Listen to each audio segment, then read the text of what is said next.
और डील के 7 दिन बाद यूएस का ईरान पर बड़ा हमला। यूएस ने ईरानी मिसाइल ड्रोन ठिकानों को निशाना बनाया। ईरान के तटीय रडार साइटों पर भी यूएस आर्मी का हमला हुआ है। व्यापारिक जहाज पर हमले के बाद यूएस का जवाबी हमला हुआ है। यूएस सेंटकॉम ईरान ने युद्ध विराम का उल्लंघन किया, यह कहा गया यूएस सेंटकॉम के जरिए। तो ये बड़ी खबर इस वक्त की। डील के 7 दिन बाद यूनाइटेड स्टेट का ईरान पर फिर बड़ा हमला हुआ है। यूनाइटेड स्टेट ने ईरानी मिसाइल और ड्रोन ठिकानों को निशाना बनाया है। ईरान के तटीय रडार साइटों पर भी यूनाइटेड स्टेट की आर्मी का हमला हुआ है। ये तस्वीरें भी सामने आई हैं यूएस आर्मी के हमले के बाद की।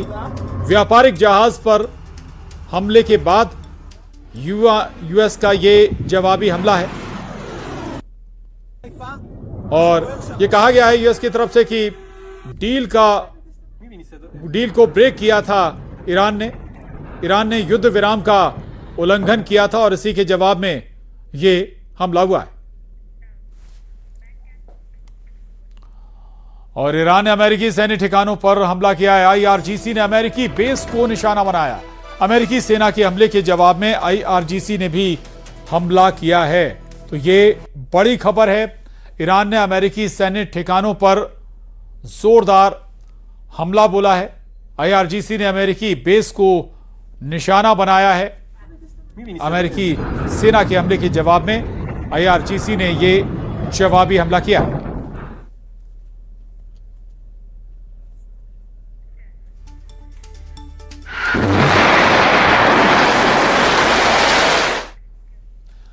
और यूएस उपराष्ट्रपति जेडी वेंस ने ईरान को चेतावनी दी है। जेडी वेंस ने कहा है कि हिंसा का जवाब हिंसा से दिया जाएगा। जेडी वेंस कह रहे हैं कि यूएस हर हमले का जवाब देने में सक्षम है। तो यूनाइटेड स्टेट के उपराष्ट्रपति जेडी वेंस ने ईरान को चेतावनी दी है और कहा है कि हिंसा का जवाब हिंसा से दिया जाएगा। यूएस हर हमले का जवाब देने में सक्षम है।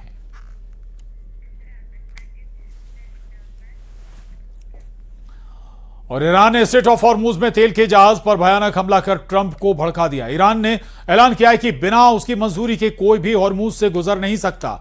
उधर ट्रंप पहले ही ऐलान कर चुके हैं कि हॉर्मुज में ईरान ने हमला किया तो समझौता टूट जाएगा।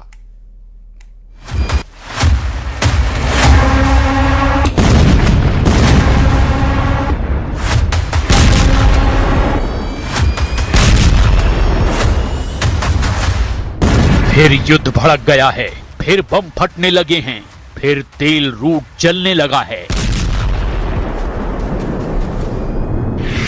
इस बार हमले की पहल ईरान ने की है। इस बार सुप्रीम लीडर मुस्तफा ने ट्रंप को गुस्सा दिलाया है। हॉर्मुज में ईरान का भयानक हमला शुरू।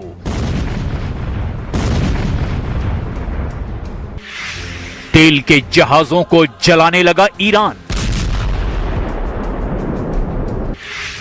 ऑयल रूट के चोक पॉइंट पर फंसे ट्रंप। 11,000 लाशें देखकर डर गया अमेरिका।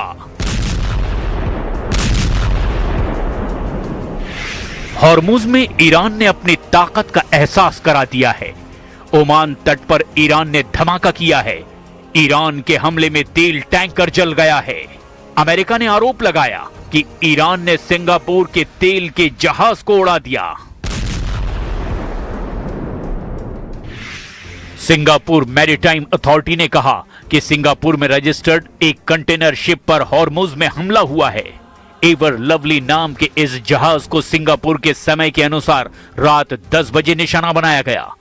बयान में यह भी कहा गया कि जहाज पर मौजूद सभी कीस क्रू मेंबर की जान बच गई है। इस्लामिक रिवोल्यूशनरी गार्ड ने हॉर्मुज में हमला करके ट्रंप के होश उड़ा दिए हैं, क्योंकि अमेरिका ने ऐलान किया था कि अब हॉर्मुज खुला है, ईरान हमला नहीं करेगा। लेकिन जब हॉर्मुज की जगह नए रास्ते से तेल सप्लाई की जानकारी ईरान को मिली, तब से सारे समीकरण ही बदल गए हैं। अमेरिका से डील के बाद हॉर्मुज पर कब्जा बरकरार रखने और टोल वसूली करने के लिए ईरान ने एक्शन ले लिया है। जिस हॉर्मुज स्ट्रीट को दुनिया तेल की लाइफलाइन कहती है, उसी हॉर्मुज को अब ईरान अपना नया एटीएम बनाना चाहता है। इसके लिए ईरान तुर्की मॉडल को अपनाने की तैयारी में जुट रहा है। द वॉल स्ट्रीट जर्नल की रिपोर्ट के मुताबिक जैसे तुर्की स्ट्रेट से गुजरने वाले जहाजों से तय नियमों के तहत टैक्स वसूली करता है, उसी तर्ज पर ईरान हॉर्मूज के लिए अब एक नया मैनेजमेंट सिस्टम चाहता है।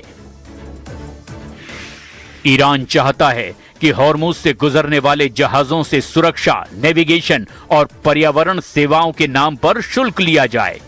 दावा है कि इससे ईरान को हर साल करीब 40 अरब डॉलर तक की कमाई हो सकती है। इस कमाई में ईरान की तरफ से खाड़ी के दूसरे देशों को भी हिस्सेदार बनाने का प्रस्ताव दिया गया है। हालांकि ईरान का तुर्की मॉडल टोल प्लान इतना आसान नहीं होने वाला है, क्योंकि अंतर्राष्ट्रीय समुद्री कानूनों के तहत हॉर्मूज जैसे अंतर्राष्ट्रीय समुद्री मार्ग पर एक तरफा टोल लगाना आसान नहीं है। और इतना ही नहीं, ट्रंप हॉर्मूज में टोल वसूली के सख्त खिलाफ हैं। Final Iran deal if it included any kind of fees on shipping Yeah, American no, companies. it would be unacceptable to me because we have numerous straits, and if you did that for them, you'd have to do it for other people. You have other straits. I wouldn't allow it there either. Hormuz में 11,000 से ज्यादा seller अभी भी फंसे हुए हैं। सैकड़ों तेल के जहाज फंसे हुए हैं। इन सब का जिम्मा ट्रंप ने ले रखा है।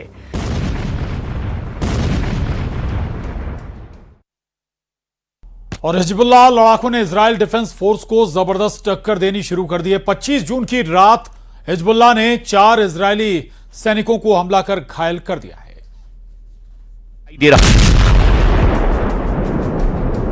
ईरान जिस स्टाइल में आगे बढ़ता दिखाई दे रहा है, उससे अमेरिका की मुश्किलें भी बढ़नी तय है।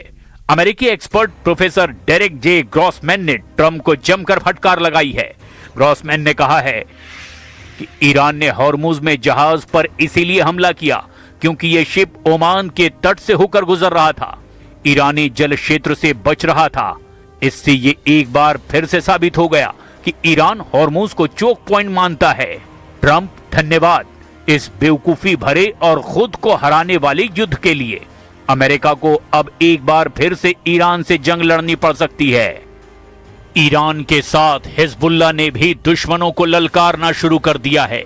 हिजबुल्लाह चीफ नईम कासिम ने ऐलान किया कि इजराइल अमेरिका को हराकर लड़ाका ग्रुप नए दौर में एंट्री कर रहा है।